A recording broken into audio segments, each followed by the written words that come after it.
Question आपकी screen पे है। दो बिंदु आवेश +9e एवं +e एक दूसरे से 16 सेंटीमीटर की दूरी पर स्थित हैं।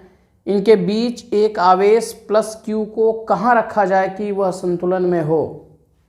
बोल रहा है क्वेश्चन में, सॉल्यूशन में आते हैं। बोल रहा है कि दो बिंदु आवेश हैं +9e एंड +e, ये दोनों एक दूसरे से 16 सेंटीमीटर की दूरी पर रखे हुए हैं, 16 सेंटीमीटर। ठीक है।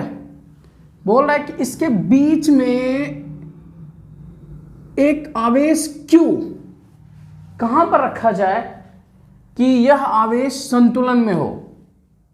हमने मान लिया कि ये +q आवेश 9e चार्ज से स्मॉल x दूरी पर रखा जाए, तब यह संतुलन में हो जाएगा। ये वाली डिस्टेंस क्या हो जाएगी बच्चों? ऑफ कोर्स 16 - x, यही वैल्यू हो जाएगी। संतुलन में होने का मतलब समझिए, ये पॉजिटिव चार्ज है, ये +q चार्ज है, इस पे फोर्स की डायरेक्शन इधर की तरफ लगेगी। हमने मान लिया कि ये फोर्स F1 है, ये प्लस चार्ज है, ये प्लस चार्ज है, फोर्स की डायरेक्शन रिपल्सन लगेगा इधर की तरफ। +e चार्ज की वजह से हमने मान लिया कि फोर्स F2 है। ये दो फोर्स F1 और F2 एक दूसरे के अपोजिट में काम कर रहे हैं, और अपोजिट में काम कर रहे हैं, इसका मतलब कि अगर ये दोनों फोर्सेस इक्वल हो जाएं, बराबर हो जाएं, तो ये संतुलन में हो जाएगा। So let us put F1 is equal to F2 and just write down the values रखते हैं। सो F1 की वैल्यू क्या होगी? 1/4πε0 and Q1 Q2 upon r²। So Q1 की जगह पे 9e और Q2 की जगह पे Q and then x²। This is the value of F1। अब बात करते हैं दूसरे वाले की। अगेन 1/4πε0 एंड Q1 की जगह पे +e और Q2 की जगह पे Q एंड डिवाइडेड बाई बीच की डिस्टेंस का स्क्वायर, दैट मीन्स 16 - x का होल स्क्वायर। अब इसमें जो कैंसिल होने वाले टर्म हैं उनको कैंसिल करते हैं और देखते हैं what we have to get, क्या मिलता है हमारे लिए। So this is 9/x² is equal to 1/16 - x²। दोनों तरफ हमने रूट ले लिया, वर्गमूल ले लिया। जब दोनों तरफ वर्गमूल लेंगे तो ये 9 का वर्गमूल हो गया 3 और ये x का वर्गमूल, x² का वर्गमूल हो गया x, एंड दिस इज 1/, इसका वर्गमूल लेंगे तो ये हो जाएगा 16 - x। सॉल्व कर लेते हैं बच्चों, बहुत ही आसान है, तिर्यक गुणा कर लेते हैं। ये हो जाएगा 16 या 48 - 3x and this is equal to x। ये हो जाएगा, ये 3x इधर जाएगा, 48 इज इक्वल टू ये 4x हो जाएगा और x की वैल्यू हो जाएगी 48 divided by 4। x is equal to कितना हो जाएगा बच्चों? 12 × 4 = 48, सो 12 सेंटीमीटर x की वैल्यू हो जाएगी। मतलब +9e आवेश से 12 सेंटीमीटर की दूरी पर जब ये +q आवेश या q आवेश रखा होगा तो ये संतुलन में होगा। अर्थात q आवेश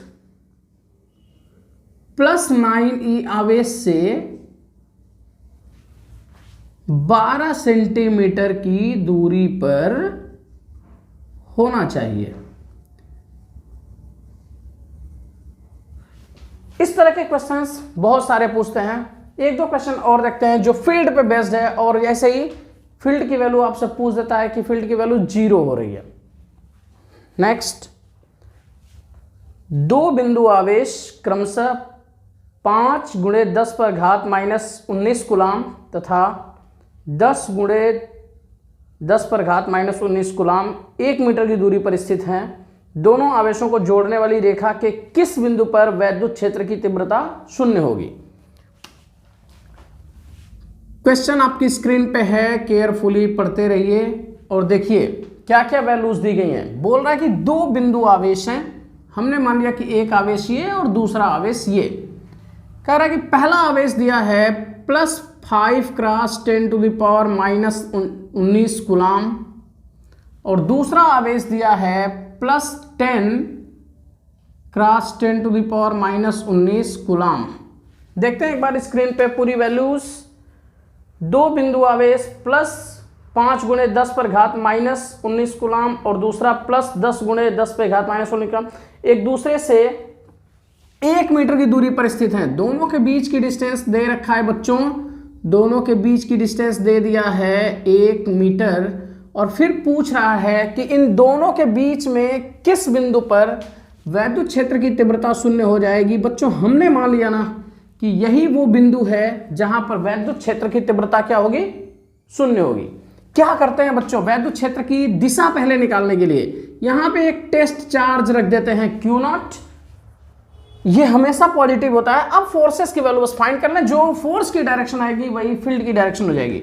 सो +5 कूलाम की वजह से Q0 पे जो फील्ड की डायरेक्शन होगी वो बाहर की तरफ हो जाएगी, दिस इज E1। इसी तरह से +10 कूलाम की वजह से पॉइंट ये जो हमने ले रखा है Q0 के लिए, यहां पर इलेक्ट्रिक फील्ड हो जाएगी E2 और बोल रहा है कि वो बिंदु फाइंड कीजिए जहां पर वैद्युत क्षेत्र की तीव्रता शून्य होगी। शून्य होने के लिए क्या होना चाहिए जी, E1 और E2 एक दूसरे के अपोजिट हैं, अगर बराबर हो जाएं तो नेट इलेक्ट्रिक फील्ड 0 हो जाएगी। सो मान लिया कि ये 5 × 10⁻⁻19 कूलाम से स्मॉल x दूरी पर बिंदु P है जहां पर वैद्युत क्षेत्र की तीव्रता शून्य होती है। सो कंडीशन के अकॉर्डिंग E1 की वैल्यू क्या होनी चाहिए, E2 के बराबर होनी चाहिए। अच्छा, ये अगर x डिस्टेंस हो गया, so remaining distance will be what, बची हुई दूरी क्या हो जाएगी बच्चा, 1 - x, यही हो जाएगी। सो 1 - x वैल्यूज रखते हैं। फील्ड का फॉर्मूला आपको पता है बच्चों, E बराबर होता है 1/4πε0 Q अपॉन डिस्टेंस का स्क्वायर। सो रखते हैं 1/4πε0। चार्ज की वैल्यू रखते हैं 5 × 10⁻⁻19 और डिवाइडेड बाई बीच की डिस्टेंस का स्क्वायर, दैट मीन्स x²। चलिए दूसरी वैल्यूज रखते हैं E2 की।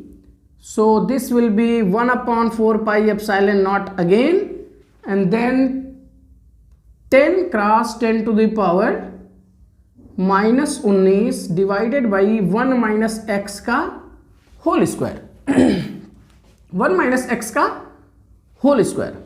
अब देखिए ये कैंसिल आउट हो रहा है, कैंसिल आउट किया, ये कैंसिल आउट हो रहा है, इसको कैंसिल आउट किया। अब हमारे पास जो मिला, this will be 5/x² = 10/1 - x का होल स्क्वायर। एक तरफ करते हैं बच्चों, सो इसको इधर किया, so 1 - x divided by x का square, this must be equal to 10/5। Solve कर लेंगे बच्चों तो दिस इज 2। चलिए 2 स्टेप और सॉल्व करते हैं दोनों पक्षों का वर्गमूल लेने पर। सो ये हो जाएगा 1 - x divided by x is equal to √2 और √2 की वैल्यू, चलिए ऐसे ही सॉल्व कर लेते हैं एक स्टेप और। सो x का मल्टीप्लीकेशन किया बच्चों, so 1 - x is equal to √2x, x को इधर भेजेंगे, सो 1 इज इक्वल टू 1 + √2x या x विल बी व्हाट 1/1 + √2। अब ये √2 की वैल्यू रखते हैं बच्चों और सॉल्व करते हैं। x की वैल्यू आ जाएगी 1/1 + 1.41, √2 की वैल्यू हो गई। सॉल्व करते हैं, x की वैल्यू आ जाएगी 2.41। जब डिवाइड करते हैं बच्चों तो ये वैल्यू आती है 0.41 metre. This will be the answer. अगर इसको सेंटीमीटर में कन्वर्ट करना चाहते हैं, so this will be 41.4 centimetre, ये आंसर हो जाएगा। तो इस तरह से हमने देखा कि अगर फील्ड कहता है कि 0 है किसी पॉइंट पे, वो पॉइंट फाइंड कीजिए, एक्स डिस्टेंस मान लेंगे, आसानी से सॉल्व कर लेंगे। या फोर्स कह रहा है कि 0 हो रहा है उस पर, या फिर फोर्स या कोई चार्ज संतुलन में है, तो आसानी से ये कॉन्सेप्ट लगाएंगे और सॉल्व कर लेंगे। आज के लिए इतना ही। It's over today.